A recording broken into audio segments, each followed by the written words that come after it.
Hello friends, welcome to educational Mandir. Friends, आज की video में हम केवीएस पीजीटी हिस्ट्री फरवरी 2023 का क्वेश्चन पेपर सॉल्व करेंगे। तो इसके जो पहले 50 क्वेश्चंस हैं वो मैंने पहले ही एक वीडियो में अपलोड कर दिए थे। तो देखते हैं आगे के क्वेश्चंस।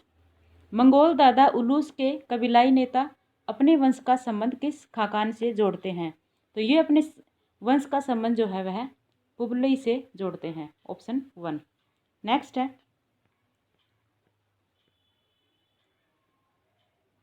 निम्नलिखित कथनों पर विचार कीजिए। सीथियन पशु चित्रण के सृष्टिकर्ता थे। यह कथन जो है वह सही नहीं है। सीथियन चित्रकला ने असीरियन प्राकृतिक चित्रकला पर प्रभाव छोड़ा। यह सही कथन है। असीरियन चित्रकला की तुलना में जो महलों की दीवारों पर फली फूली सीथियन चित्रकला खानाबदोशों के जीवन की संस्कृति थी। यह भी सही कथन है। तो इसका राइट आंसर होगा ऑप्शन 3। ऑप्शन 2 और 3 सही है, तो ये जो है ऑप्शन 2 में है। नेक्स्ट है, बम्बई का टापू 1668 में इंग्लिश ईस्ट इंडिया कंपनी ने किससे हासिल किया था? तो यह टापू जो है इंग्लिश ईस्ट इंडिया कंपनी के द्वारा पुर्तगालियों से हासिल किया गया था। अगला क्वेश्चन है, रैयतवाड़ी बंदोबस्त कहाँ लागू हुआ था? तो रैयतवाड़ी बंदोबस्त जो है वह लागू हुआ था दक्षिण एवं दक्षिण पश्चिमी भारत में। अगला क्वेश्चन है, मुगल शासक द्वारा नियुक्त बंगाल का अंतिम सूबेदार कौन था? तो बंगाल का अंतिम सूबेदार जो है वह मुर्शीद कुली खान था। अगला क्वेश्चन है, सूची 1 को सूची 2 के साथ सुमेलित कीजिए तथा नीचे दिए गए कूट की सहायता से सही उत्तर का चयन कीजिए। सूची 1 में लेखकों के नाम दिए गए हैं, वह सूची 2 में उनके द्वारा लिखे गए ग्रंथ। सुरेंद्रनाथ बनर्जी का जो ग्रंथ है वह है nation in making. Major general Shahnawaz Khan का है my memories of INA and its Netaji. Sir Valentine Chirol का इंडिया ओल्ड एंड न्यू। और शिवनाथ शास्त्री का है हिस्ट्री ऑफ द ब्रह्म समाज। तो इस तरह से इसका जो राइट आंसर है वह है ऑप्शन 1। अगला है, निम्नलिखित में से कौन सी तिथि को इंग्लिश ईस्ट इंडिया कंपनी को शाह आलम द्वितीय से दीवानी का अधिकार प्राप्त हुआ? तो कंपनी को दीवानी का अधिकार जो है वह 12 अगस्त 1765 को हुआ था। अगला क्वेश्चन है, 22 जनवरी 1760 को वांडीवास के युद्ध में किसने किसको हराया? तो वांडीवास का युद्ध जो है फ्रांसीसी और ब्रिटिश के बीच हुआ था, जिसमें फ्रांसीसी फौज को ब्रिटिश ने पराजित किया था। नेक्स्ट है, महाराजा रणजीत सिंह के शासनकाल में सिख शासन की राजधानी थी। तो रणजीत सिंह ने जो है वह अपनी राजधानी लाहौर को बनाया था। नेक्स्ट है, भारत में सती प्रथा का अंत निम्न में से किसने किया? सती प्रथा का अंत करने वाला है Lord William Bentinck. Next question है,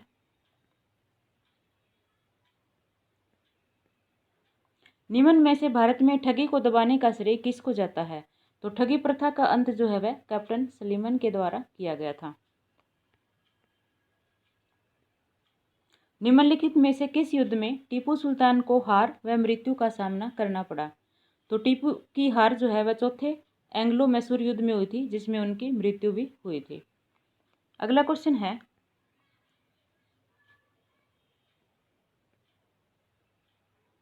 नीचे 2 वक्तव्य दिए गए हैं, कथन ए और कारण आर। कथन ए है, भारत में अनुबंधित मजदूरी व्यवस्था का प्रारंभ 1834 में किया गया, जिसके तहत ब्रिटिश उपनिवेशों में गन्ना बागानों में भारत से मजदूर भर्ती किए जा सकें। ये सही कथन है। कारण है, अनुबंधित मजदूरी व्यवस्था को भारत में शुरू करने का तात्पर्य 19वीं सदी में व्याप्त अकालों से पीड़ित गरीबों को राहत दिलाने से था। यह भी सही है। तो ऑप्शन 1 ए और आर दोनों सही हैं और आर ए की सही व्याख्या है। अगला क्वेश्चन है,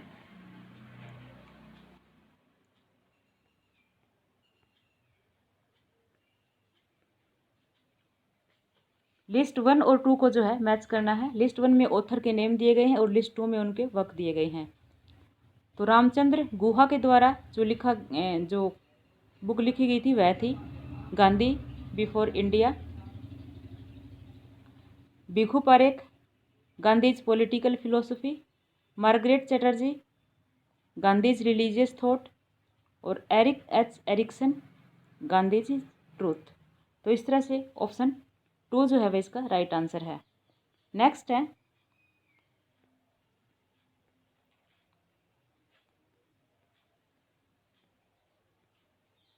सूची 1 को सूची 2 से सुमेलित कीजिए और दिए गए कूट से सही उत्तर का चयन कीजिए। सूची 1 में लेखक हैं व सूची 2 में उनके द्वारा लिखी गई पुस्तकें। मौलाना अबुल कलाम आज़ाद की पुस्तक है इंडिया विंस फ्रीडम। दादा भाई नौरोजी की poverty and un British rule in India. Bal Gangadhar Tilak Arctic home of the Vedas Aryans. Mahatma Gandhi Hind Swaraj. तो इस तरह से इसका जो राइट आंसर है वह है ऑप्शन 1। अगला क्वेश्चन है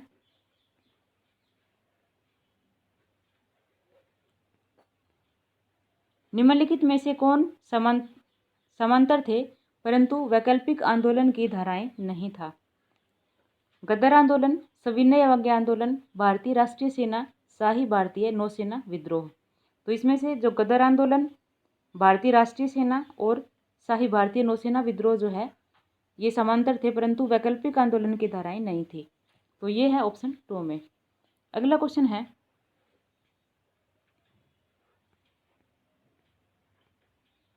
निम्नलिखित सामाजिक अधिनियमों को उनके लागू होने के आधार पर काल कर्मानुसार व्यवस्थित कीजिए। तो इनमें सबसे पहले लागू हुआ था विनियम 6 जिसमें बच्चों की बलि को हत्या घोषित किया गया था। उसके बाद विनियम 17 जिसमें बंगाल प्रेसिडेंसी में सती प्रथा को गैरकानूनी घोषित किया गया। तीसरे नंबर पे जो है इंडिया एक्ट 5 जिसने भारत में गुलामी की प्रथा को गैरकानूनी घोषित किया। और फिर एक्ट 31 जिसने ईसाई धर्म परिवर्तकों के लिए विरासत का प्रावधान किया।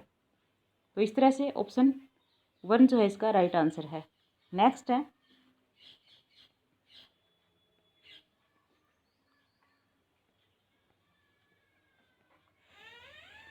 निम्नलिखित दो कथन हैं, एक को कथन ए और दूसरे को कारण आर कहा गया है। तो कथन है सन 1800 में प्रारंभ हुए फोर्ट विलियम कॉलेज का उद्देश्य ईस्ट इंडिया कंपनी के रोजगार के लिए लेखक तथा कैडेट का प्रशिक्षण करना था। ये सही कथन है। कारण आर सर विलियम जोन्स का संस्कृत के अध्ययन का प्रमुख उद्देश्य न्यायपालिका में हिंदू कानून का सार संग्रह रचित करना था। यह भी सही है। तो इसका सही उत्तर जो है वह है ऑप्शन 2। ए तथा आर दोनों सही हैं किंतु ए का सही स्पष्टीकरण आर नहीं है। नेक्स्ट है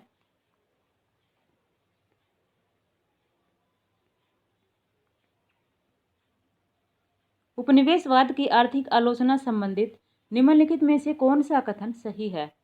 ऑप्शन 1 अंग्रेजों ने तीव्र गति से रेल पटरियों के निर्माण को भारत की समृद्धता का प्रमाण ठहराया। ये सही कथन है। राष्ट्रवादियों के अनुसार स्वदेशी उद्योगों पर हुआ नकारात्मक प्रभाव भारत की अविकसित अर्थव्यवस्था का प्रदर्शन करता है। यह कथन जो है वह सही नहीं है।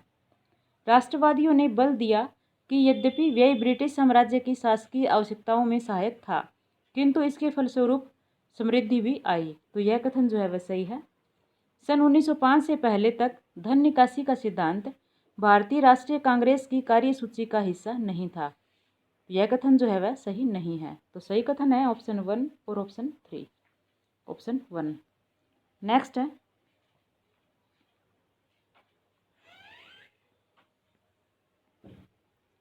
निम्नलिखित संगठनों को उनके स्थापित होने की तिथि से काल कर्मानुसार व्यवस्थित कीजिए। तो इनमें जो सबसे पहले नंबर पर स्थापित हुआ था वह संगठन है अखिल भारतीय मजदूर संघ कांग्रेस। दूसरे नंबर पे भारतीय स्वतंत्र मजदूर पार्टी। उसके बाद हिंदुस्तान समाजवादी गणतांत्रिक संघ और फिर भारतीय राष्ट्रीय मजदूर संघ कांग्रेस। तो इस तरह से ऑप्शन 2 जो है वह इसका राइट आंसर है। नेक्स्ट क्वेश्चन है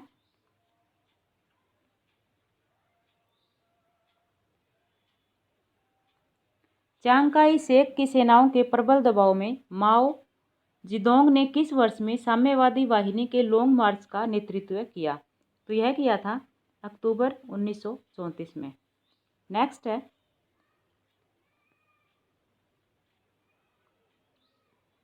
किस वर्ष में च्यांग काई शेक ने साम्यवादियों को विघटित और रूसी परामर्शदाताओं को वापस भेजा। तो यह भेजा था 1927 में। अगला क्वेश्चन है, मेजी पुनर्स्थापन में किसने जापान के मेजी संविधान का प्रारूप तैयार किया और जापान का प्रथम प्रधानमंत्री बना? तो वह था इतो हिरोबुमी, ऑप्शन 1। अगला क्वेश्चन है, निम्नलिखित में से कौन सा यूरोप के सामंतवादी समाज के सबसे निचले खंड का हिस्सा नहीं था? पूर्ण स्वामित्व वाले लोग इसका हिस्सा थे। विलियन अर्धदास व्यापारी जो है वह इसका हिस्सा नहीं थे, ऑप्शन 4। अगला क्वेश्चन है,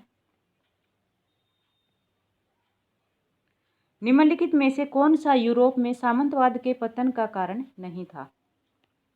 काली मृत्यु एक विनाशकारी प्लेग जो यूरोप के अधिकांश भाग में फैल गया था, यह सामंतवाद के पतन का कारण था। नई आर्थिक नीतियों का उभरना भी पतन का कारण था। उत्पादन क्षमता में सुधार के कारण खाद्य पदार्थों की कीमतों का बढ़ना, यह जो है उसके पतन का कारण नहीं था।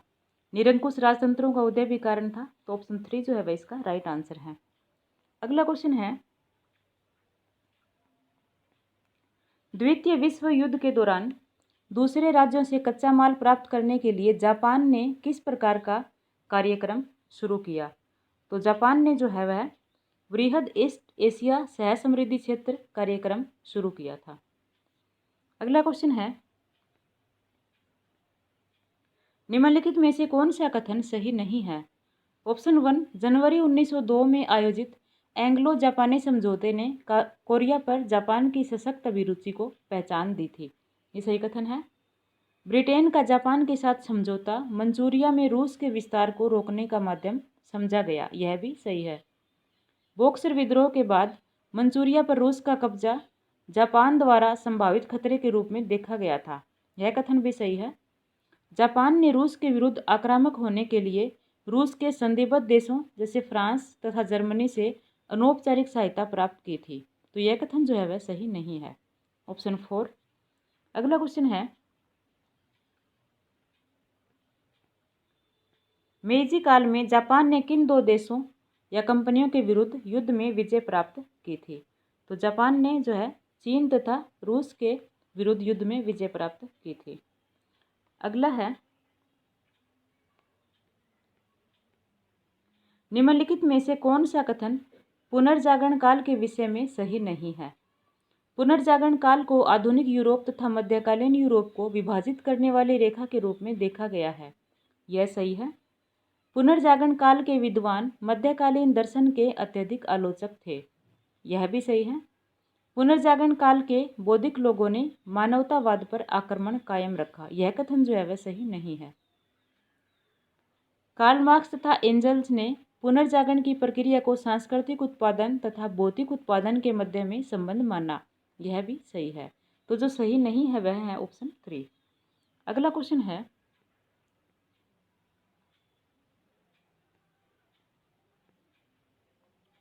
सूची 1 का सूची 2 के साथ मिलान कीजिए। तो सूची 1 में जो है शिल्पकार दिए गए हैं और सूची 2 में उनकी कृति दी गई है। माइकल एंजेलो की कृति है the Last super.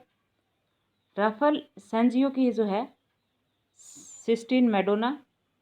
Leonardo da Vinci Saint Peter's Church की फ्रेस्को पेंटिंग और टिशियन की Assumption of the Virgin, option 2। अगला क्वेश्चन है, नीचे 2 वक्तव्य दिए गए हैं। कथन ए, ताम्रपाषाण काल में सामाजिक असमानता प्रारंभ हो चुकी थी, यह सही कथन है।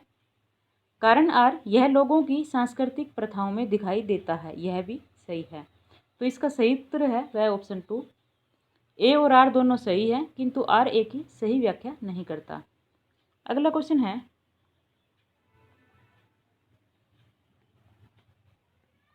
निम्नलिखित में से कौन अशक महाजनपद का प्रमुख नगर था? तो अशक महाजनपद का प्रमुख नगर जो है वह था पोतन, ऑप्शन 4। अगला क्वेश्चन है, निम्नलिखित संवतों को उनकी प्रारंभ तिथि के अनुसार कालानुक्रम में व्यवस्थित कीजिए। तो इनमें सबसे पहले जो है वह है मालव संवत, उसके बाद शक संवत, शक संवत के बाद कलचुरी संवत और फिर वल्लभी संवत। ऑप्शन 4। अगला क्वेश्चन है, निम्नलिखित में से किन गुप्त शासकों ने अश्वमेध प्रकार के सिक्के जारी किए? तो अश्वमेध प्रकार के सिक्के जारी करने वाले गुप्त शासक थे समुद्रगुप्त और कुमारगुप्त प्रथम। ऑप्शन 4। अगला क्वेश्चन है,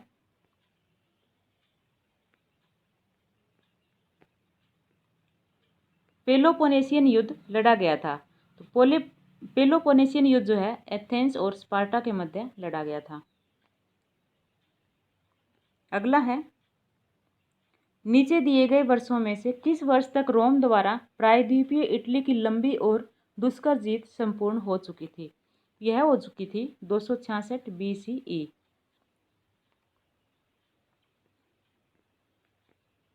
निम्न लेखकों में महिला रचनाकार की पहचान कीजिए। तो इनमें महिला रचनाकार जो है वह है अंदाल। ऑप्शन 3। नेक्स्ट है, सूची को जो है एक को सूची 2 के साथ मैच करना है। सूची 1 में लेखक दिए गए हैं, वह सूची 2 में उनके फारसी ग्रंथ। तो मिनहाज उस सिराज की जो रचना है वह है तबकात ए नासिरी। जियाउद्दीन बर्नी की फतवा ए जहांदारी। इसामी की जो है फुतू उस सलातीन। और यहिया बिन अहमद सरहिंदी की रचना है तारीख ए मुबारक शाही। तो इस तरह से जो है इसका राइट आंसर ऑप्शन 4। अगला क्वेश्चन है,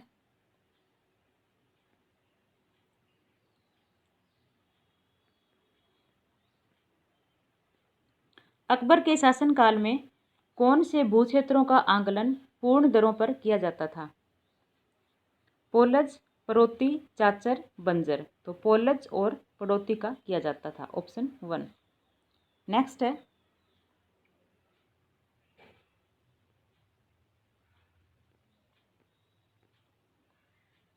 शाहजहां ने अपने बल्ख और बदख्शां अभियानों के दौरान किस सूफी संत की सेवाएं प्राप्त की थी?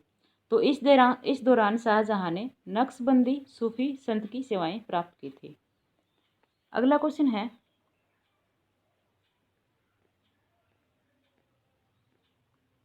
निम्नलिखित कथनों पर विचार कीजिए। विजयनगर का एक अत्यंत दर्शनीय मंदिर हजारा राम मंदिर था। यह सही कथन है। संभवतः हजारा राम मंदिर का प्रयोग केवल राजा और उनके परिवार द्वारा ही किया जाता था। यह भी सही कथन है। मंदिर की आंतरिक दीवारों पर उत्कीर्णित पैनलों में रामायण से लिए गए दृश्यांश सम्मिलित है। यह भी सही है।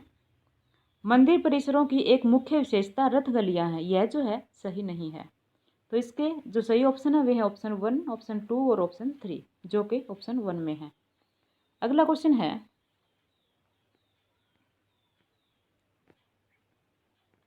निम्न में से किस मुगल पांडुलिपि को अकबर ने सर्वप्रथम चित्रित करने का आदेश दिया था? तो अकबर ने सर्वप्रथम हमजानामा को चित्रित करने का आदेश दिया था।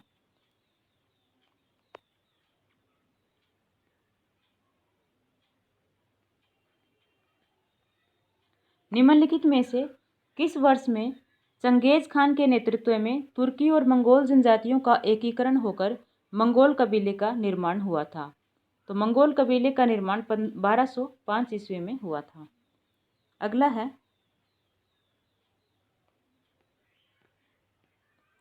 राष्ट्रवाद एवं ब्रिटिश विरोधी भावनाओं के ज्वार के चढ़ते सरकार ने कैरेट एवं स्टिक की नीति अपनाई। मोंटेग्यू चेम्सफोर्ड सुधार यदि कैरेट का उदाहरण हो तो निम्नलिखित में से कौन सा स्टिक का प्रतीक है? तो स्टिक का प्रतीक है रोलेट एक्ट। ऑप्शन 1। नेक्स्ट है,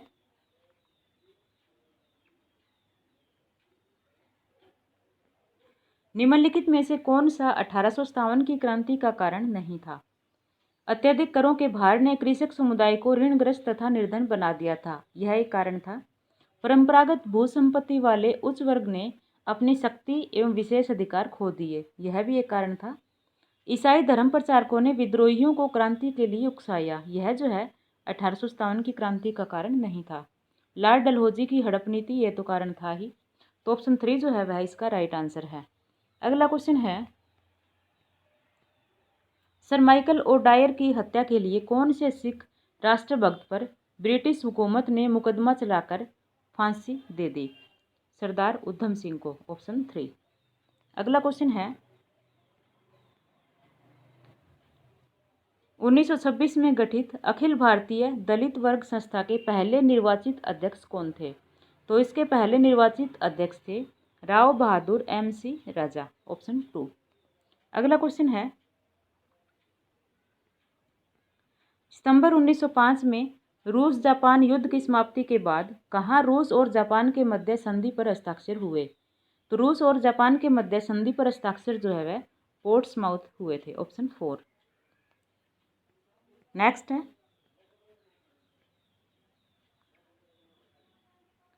from among the following statements which one is not an effect of industrial revolution? तो इसका जो राइट आंसर है वह है option 1, scarcity of consumer goods. Next है,